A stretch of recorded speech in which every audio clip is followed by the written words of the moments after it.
Tu t'exprimes sans relâche, persuadé que le monde te prête attention.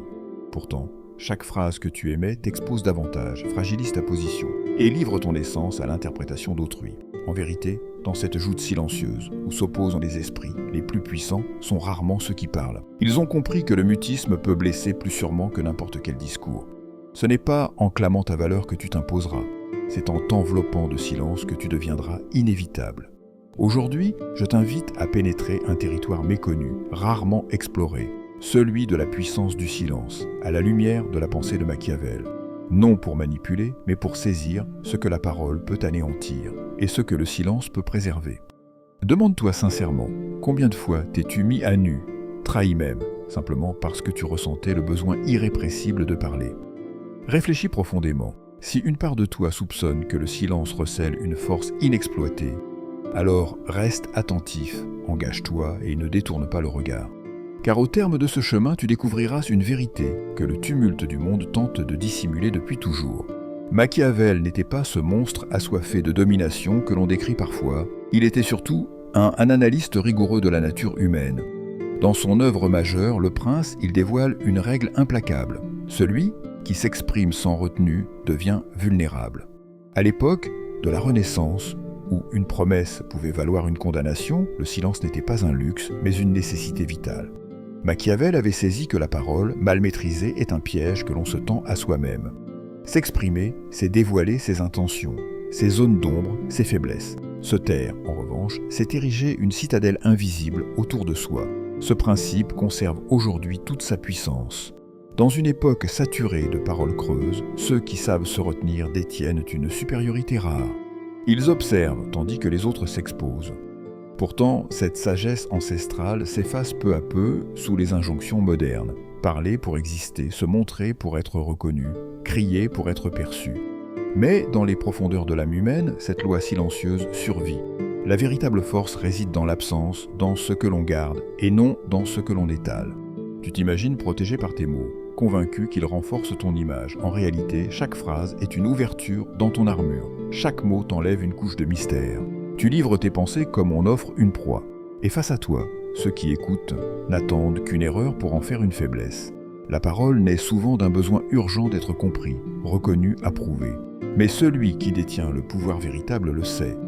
Le silence n'est pas une absence, c'est une protection. Une barrière contre laquelle viennent se briser toutes les projections, tous les jugements, toutes les tentatives de manipulation. Machiavel n'a pas seulement disséqué les systèmes de pouvoir, il a sondé les profondeurs de l'esprit humain. Et sa plus grande leçon tient en peu de mots. Ta force réside moins dans ce que tu exprimes que dans ce que tu gardes. Parler, c'est s'effeuiller. Se taire, c'est dominer. Voici les 5 lois silencieuses que seuls les audacieux osent intégrer. Première loi, la parole est un abandon de pouvoir. Parler, c'est céder du terrain. Chaque mot est un indice offert, chaque idée formulée est une carte de ton royaume intérieur que tu tends à des mains inconnues. Tu crois contrôler ton discours, mais c'est une illusion. Le mot libérateur est souvent le même qui te ligote. Parler, c'est signer un contrat sans en lire les clauses. Celui qui bavarde abdique, celui qui se retient règne. S'exprimer, c'est révéler ses espoirs, ses blessures, ses desseins secrets. C'est livrer aux autres les clés de ton mystère. Tandis que celui qui choisit le silence devient indéchiffrable. En politique, en stratégie, dans les relations humaines, le plus redoutable n'est pas celui qui s'impose par le bruit. C'est celui dont le silence devient un champ de mine invisible. Deuxième loi. Le silence agit comme un miroir déformant. Se taire, ce n'est pas s'effacer, c'est tendre aux autres un miroir dans lequel ils ne voient que leur propre reflet. Ils interprètent, projettent, spéculent. Là où la parole cherche à imposer une image, le silence renvoie chaque regard à lui-même. Et dans cette confusion, les vérités se révèlent. Le silence pousse les autres à parler pour combler le vide, à trahir leurs pensées en tentant de déchiffrer les tiennes. Tu n'as rien à faire, juste à observer. Le silence fait tomber les masques mieux que n'importe quelle confrontation. Troisième loi. Parler est souvent une fuite intérieure. Ceux qui parlent à l'excès ne cherchent pas tant à convaincre qu'à se rassurer. Leur flot de paroles comble un vide, masque une incertitude, apaise un ego blessé. Machiavel voyait en eux non pas des stratèges, mais des âmes en quête de validation. L'être ancré n'a pas besoin de se raconter, il se suffit à lui-même. Son silence n'est pas une fuite, mais une souveraineté.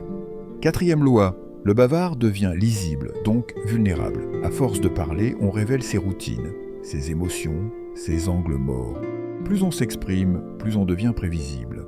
Et ce qui peut être anticipé peut être contourné, affaibli, neutralisé. Machiavel savait que l'arme des plus puissants est l'opacité, celui qu'on ne peut lire et celui qu'on ne peut vaincre.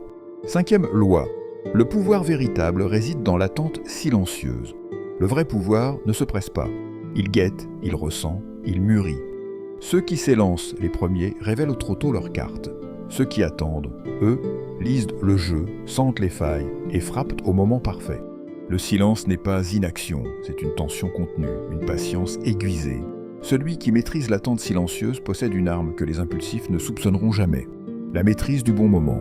Ceux qui embrassent le silence bâtissent des empires que nul ne peut voir, encore moins assiéger. Se retenir de parler, ce n'est pas se dérober, c'est choisir d'être maître de chaque mot, de chaque instant. Le silence n'est pas un vide, il est plénitude. Ce que tu as lu jusqu'ici n'est qu'un seuil. Le silence véritable ne se limite pas à l'absence de mots. Il est subtil, complexe et exige une profonde connaissance de soi. Ce qui paraît simple devient en profondeur un art délicat, où chaque nuance est cruciale. Et n'oublie pas, le silence est une arme. Mais mal employé, il peut se retourner contre toi. Se taire par peur n'est pas puissance. C'est dans le silence choisi, assumé, conscient, que réside la véritable autorité. Le silence n'est pas un refuge, c'est une lame. Machiavel l'avait compris. Se taire par crainte, c'est déjà capituler. Le mutisme, né de la peur, ne protège rien. Il trahit. Ce silence-là devient un signal, un message sans mots, mais limpide pour ceux qui savent écouter l'invisible. Et ce message ouvre une faille plus large encore qu'un discours hésitant. Celui qui se tait pour éviter la confrontation finit par dévoiler dans l'ombre même de son silence ce qu'il voulait enfouir. Il devient transparent, faible, une silhouette vide que l'on n'a même plus besoin de combattre. Le silence, s'il n'est pas dirigé, détruit de l'intérieur. Il n'est ni vertueux ni protecteur en soi. C'est une arme, et comme toute arme, il exige une main sûre, une volonté éveillée, une clarté d'intention. Sinon, il ronge, il trahit, il devient poison.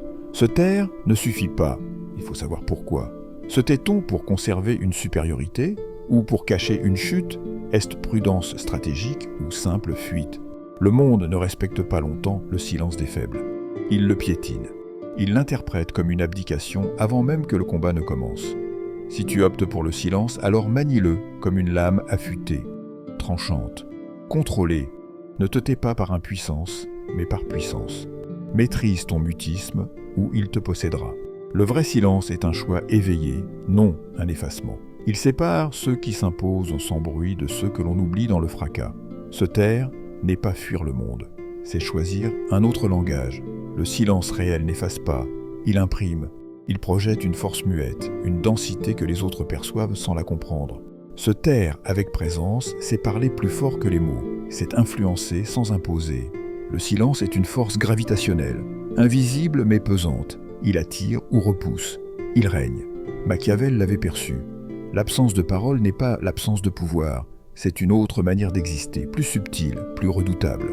Le mutisme sans ancrage intérieur est un effacement, un effondrement masqué, tandis que le silence incarné déploie une autorité que nul ne conteste. Il impose la présence par l'absence de bruit. Il remplit l'espace de ce qu'il ne dit pas. Quand ton silence est maîtrisé, ton regard devient plus éloquent que sans discours. Ta posture devient récit. Chacun de tes silences est un territoire que l'on n'ose plus envahir. Ce n'est pas la voix qui suscite le respect, c'est cette énergie silencieuse qui émane de celui qui n'a rien à prouver. Apprends à donner chair à ton silence, qu'il devienne vivant, vibrant, inflexible. Ne crois pas qu'il suffise de ne pas parler, il faut dégager une force assez dense pour que le mutisme devienne langage de commandement. Se taire sans autorité intérieure, c'est s'effacer. Se taire avec elle, c'est régner. Cela demande une lucidité tranchante, une maîtrise de soi, une confiance que rien ne peut corrompre. Celui qui parle à travers son silence fait vibrer ce que ses ennemis redoutent, ce que ses alliés respectent, ce que le monde reconnaît sans oser le nommer. Le silence véritable laisse une empreinte dans l'invisible. Ce n'est pas l'absence qui parle, c'est l'intensité. Car le silence trompeur en dit plus que 1000 mots. Il existe des silences faux, des mutismes chargés de tension, d'anxiété, de fuite. Ceux-là trahissent tout. Le corps, le regard, le souffle deviennent bavards malgré soi. Un silence tendu, mal habité, se brise à la moindre fissure. Il trahit plus sûrement que la parole. Le calme authentique ne s'improvise pas. Il ne se feint pas. Il se bâtit. De l'intérieur. Il naît d'un contrôle absolu sur les peurs, sur la rage, sur l'agitation. Celui qui prétend être calme mais bouillonne en dedans est une cible facile. Il croit être invisible. Il est lu comme un livre ouvert. Le vrai silence est un lac sans remous. Il n'a rien à prouver. Il n'argumente pas. Il n'a rien à justifier. Le faux calme, au contraire, est une lutte cachée, un déséquilibre qui crie sous la surface. Il trahit une tension entre ce que l'on veut montrer et ce que l'on est. Maîtriser le silence commence par pacifier le tumulte intérieur. Il faut cesser de quémander l'attention, cesser de courir après la validation. Il faut devenir un avec son silence, jusqu'à ce que même l'immobilité devienne puissance tranquille. Un silence agité est limpide. Un calme vrai est une forteresse invisible. Et cette paix ne naît que d'un long travail sur soi. Le silence est un langage total. Il ne ment jamais.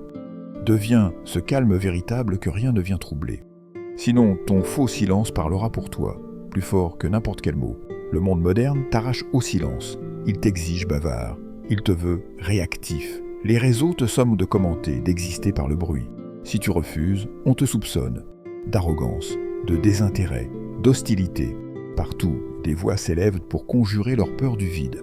Si tu ne t'y joins pas, tu deviens anomalie, corps étranger. Machiavel, aujourd'hui, verrait dans ce vacarme une guerre invisible, un assaut contre la souveraineté intérieure, car l'agitation perpétuelle empêche le recul, la maîtrise, l'indépendance. Chaque notification, chaque polémique est une intrusion, une attaque contre ta capacité à rester en retrait. Et peu à peu, tu deviens réaction, tu ne choisis plus, tu subis. Tu parles sur commande, tu participes sans comprendre. Ce monde ne craint pas ta parole. Il redoute ton silence. Il sait que celui qui se tait sans se soumettre devient incontrôlable, inclassable. Chaque seconde de silence lucide devient un acte de rébellion. Refuser de commenter, de réagir, c'est reprendre du pouvoir. Garder le silence aujourd'hui est un acte de résistance. Refuser le rôle écrit par d'autres, c'est bâtir un empire intérieur que personne ne pourra renverser. Le silence est une discipline, pas un don.